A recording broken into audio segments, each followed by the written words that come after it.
sommaire de cette édition, à Madagascar, le candidat favori de la présidentielle, Andry Rajoelina, a tenu à Tamatave un de ses plus grands meetings depuis le début de la campagne.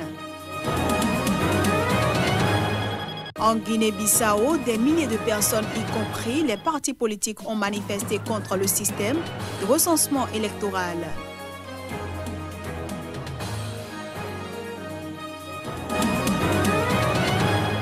Et puis au Tchad, 2 des 6 rhinocéros noirs sud-africains réintroduits en mai dans le parc de Sakuma ont été retrouvés morts à la mi-octobre.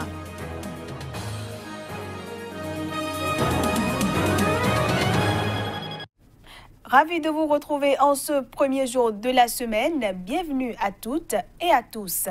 Les Camerounais seront fixés ce lundi sur le résultat de l'élection présidentielle du 7 octobre dernier. Le Conseil constitutionnel doit en effet proclamer en fin de matinée les résultats du scrutin présidentiel. Toutes les requêtes de l'opposition ont été rejetées dans le cadre du contentieux électoral. Ce dimanche, au moins 30 personnes ont été interpellées en marge d'une manifestation interdite à Douala. À Madagascar, le candidat favori de la présidentielle, Andry Rajoelina, a tenu un de ses plus grands meetings depuis le début de la campagne. C'était à Tamatave, la deuxième ville du pays et poumon économique. Si je suis élu président, le riz arrivera en bateau à Tamatave et il sera vendu la moitié du prix actuel aux habitants de Tamatave.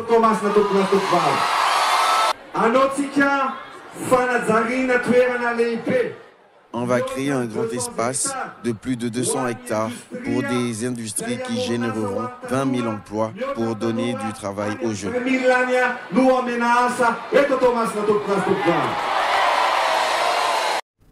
Au Mali, une nouvelle coalition politique a été mise en place ce dimanche par 4 anciens candidats à la dernière présidentielle et l'ancien Premier ministre Moussa Mara.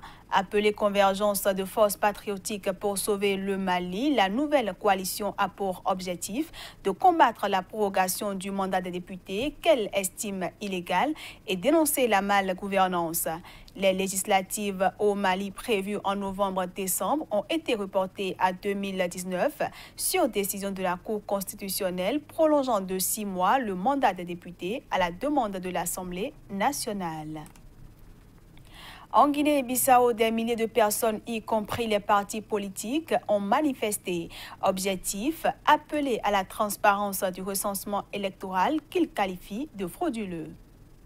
À l'appel d'une vingtaine de partis d'opposition, des milliers de personnes ont manifesté ce dimanche à Bissau contre le manque de transparence dans le recensement électoral. La marche qui intervient à l'approche des législatives du 18 novembre prochain s'est déroulée d'un quartier au centre de Bissau au siège du gouvernement sur la route de l'aéroport sur une quinzaine de kilomètres. Elle a été encadrée sans incident par la police. Les manifestants, à pied, sur des camions ou d'autres véhicules, portaient dimanche des pancartes et des affiches sur lesquelles on pouvait lire notamment « Stop au recensement frauduleux ». Tout ce que nous exigeons, c'est le respect total de la loi du recensement, la loi électorale, mais surtout le droit des citoyens.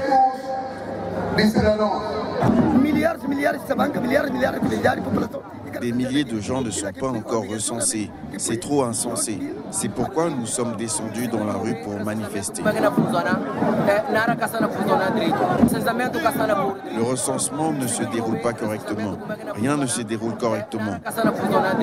Le recensement électoral en Guinée-Bissau a commencé le 20 septembre et devrait durer jusqu'au 20 octobre. Selon le ministère de l'Administration territoriale, le recensement vise à inscrire près d'1 million d'électeurs sur une population d'environ 1,7 million d'habitants. Pendant ce temps, au Kenya, l'ancien opposant Raila Odinga a été nommé haut représentant de l'Union africaine pour le développement des infrastructures. L'annonce a été faite ce samedi par Moussa Faki Mahamat, le président de la Commission de l'Union africaine. Le reportage pour plus de précision. Selon le communiqué de l'Union africaine, Raila Odinga aura pour mission de faciliter le développement d'autoroutes ainsi que des lignes de train à grande vitesse sur le continent. Un poste qui semble récompenser l'ancien Premier ministre pour avoir accepté de mettre fin aux tensions qui minaient le pays suite aux élections de 2017. À ce moment, l'opposant historique, ne reconnaissant pas la victoire d'Ourou Kenyatta, s'était autoproclamé président du peuple. Mais 2 mois plus tard, à la surprise générale, les 2 hommes annonçaient leur réconciliation. Depuis, les spéculations allaient bon train au sujet des tractations derrière ce retournement de situation. L'idée de la poignée de main était visiblement de trouver une fonction honorable pour Raila Odinga. Pour le chercheur Nick Tisman, cette nomination est d'autant plus logique qu'elle donne à Raila Odinga un statut et un salaire acceptables. Et ce, au niveau international, là où il ne peut représenter une menace pour Uhuru Kenyatta. La poignée de main semble donc avoir porté ses fruits en soignant l'image des 2 hommes sur la scène internationale. Cette semaine, ils ont reçu le prix 2018 de la paix en Afrique décerné par le Parlement britannique. Au Bénin, l'UDBN, la formation politique de l'ancienne ministre et députée à l'Assemblée nationale, Claudine Prudencio, ira aux prochaines élections toute seule sans se fondre dans aucun des 2 blocs soutenant les actions du gouvernement. L'annonce a été faite à l'issue du 4e congrès extraordinaire du parti, devenu à l'occasion l'Union démocratique pour un Bénin nouveau. L'UDBN reste toutefois une formation politique de la mouvance.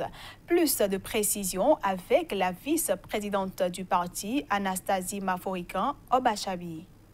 Le congrès constitutif convoqué dans la foulée et qui a clôturé les travaux dans la journée du dimanche 21 octobre 2018 a permis au parti Union démocratique pour un Bénin nouveau UDBN d'amender ses textes fondamentaux, de désigner ses dirigeants et de prendre la décision de participer aux prochaines échéances électorales sous la bannière de l'UDBN.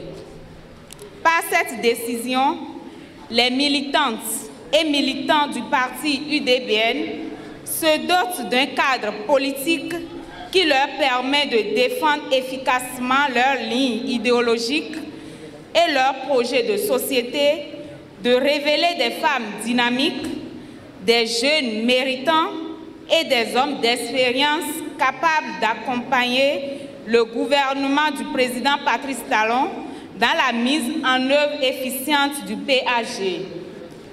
Le parti Union démocratique pour le Bénin nouveau salue et félicite les acteurs politiques qui l'ont rejoint et restent ouverts à toute formation politique, mouvement de jeunes, de femmes et personnalités politiques qui s'identifient à sa ligne idéologique et qui sont prêts à relever le défi de la modernisation du Bénin dans la paix, la cohésion et l'unité nationale. L'UDBN ne doit jamais vivre sous l'ombre tutélaire de notre parti.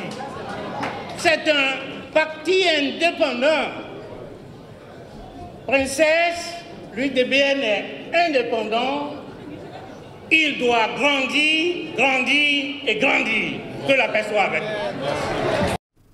Je le disais en titre, au Tchad, 2 des 6 rhinocéros noirs sud-africains réintroduits en mai dernier dans le parc de Zakouma, dans le sud-est du pays où ils avaient disparu il y a près d'un demi-siècle, ont été retrouvés morts à la mi-octobre. Les détails.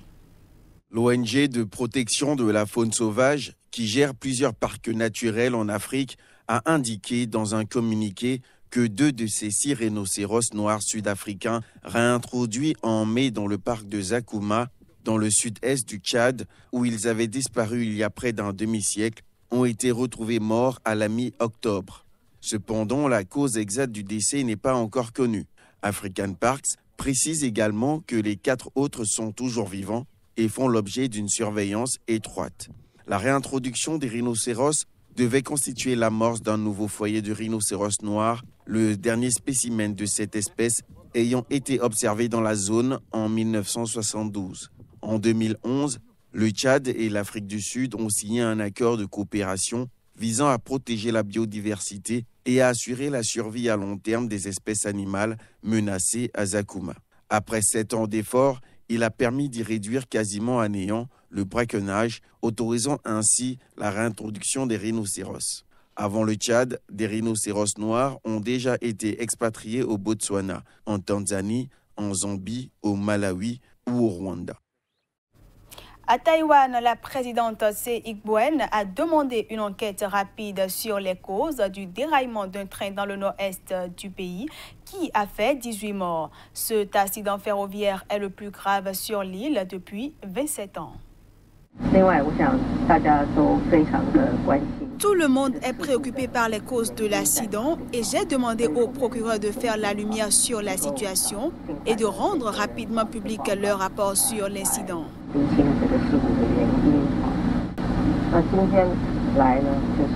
Je suis venu ici aujourd'hui pour voir la scène de l'accident et aussi dans l'espoir de rendre visite aux victimes et leurs proches dans les hôpitaux pour leur faire part de mon soutien et de mes condoléances. Je veux remercier les États-Unis, l'Union européenne et la Grande-Bretagne pour leur soutien et leurs condoléances. En ces temps difficiles, prions tous ensemble pour les victimes. Nous avons tout vu. Nous étions sur les collines à ce moment-là. Il y a eu un fort bruit de choc et de fumée noire et beaucoup de poussière. C'était horrible. On ne peut pas le décrire. La scène était horrible. On passe à présent à la revue de presse Afrique.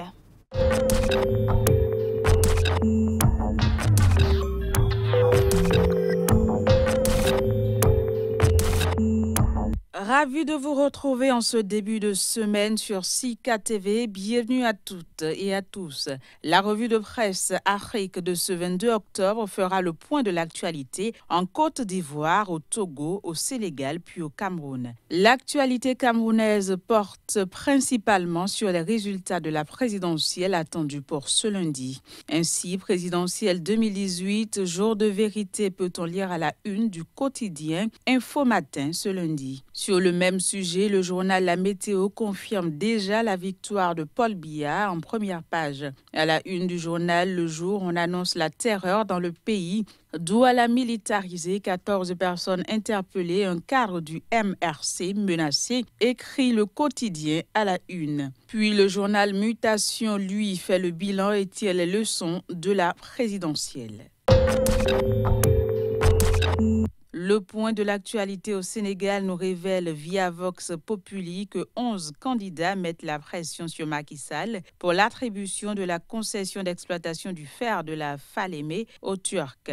On reste avec Vox Populi qui informe ses lecteurs que le cortège de Macky a tué un élève de 8 ans à Sédiou. Sénégal toujours concernant le différend avec Madické Niang et retraite politique, Mbaïsi fait la leçon à Wade via le journal Enquête. Autre escale, la Côte d'Ivoire. Après les municipales et régionales, le roi Amon Tanoé fait de graves révélations via le journal Soir Info qui informe également ses lecteurs que la situation reste tendue dans le pays après le scrutin du 13 octobre. Toujours en Côte d'Ivoire, les oufouettistes étaient en colloque à Yamoussoukro, nous révèle Fraternité Matin ce lundi. Puis, gouvernance économique au Togo, le journal TM Togo Matin nous apprend que des acteurs de premier plan s'approprient le plan national de développement. Recensement électoral, on reste avec TM Togo Matin qui nous informe que les populations sont plus mobilisées dans la zone 2 que dans la zone 1. Voilà, ce sera tout pour la revue de presse Afrique de ce lundi 22 octobre 2018. Merci de nous avoir suivis. Très bonne suite de programme sur Sika TV. À bientôt. Et c'est la fin de cette édition que je vous remercie d'avoir suivi.